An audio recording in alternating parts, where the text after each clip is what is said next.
வல்லபத்தேவன் தனக்கு கிடைத்த விளக்கங்களால் மிகவும் மகிழ்ச்சி அடைந்தான்.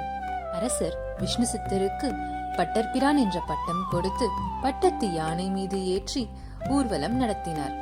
தன் குழந்தையான ஆழ்வாருக்கு கிடைத்த சிறப்பை காண மகாவிஷ்ணு கருடாழ்வாரின் மேல் வானில் தோன்றினார். பெரியாழ்வாரின் கண்கள் சந்தோஷத்தில் நனைந்தன. இவ்வளவு அழகான பெருமாளுக்கு ஏதாவது தீங்கு வந்துவிடுமோ என்ற கவலையில் தாயுள்ளத்தோடு பல்லாண்டு பாடத் தொடங்குகிறார். ஓம் நமோ நாராயணாய. முதலில் மனிதர்கள் வாழும் நீண்ட காலம் வரைக்கும், பின்னர் தேவர்கள் வாழும் மிக மிக நீண்ட காலம் வரைக்கும், அதற்கும் மேலாக பிரம்மா வாழும் காலம் வரைக்கும், இப்படி பல பல காலங்கள் கடந்து எம்பெருமான் எப்பொழுதும் இப்படியே மகிமையோடு வாழ வேண்டும் என அவர் பாடினார். எம்பெருமான் எப்படிப்பட்டவர் தெரியுமா?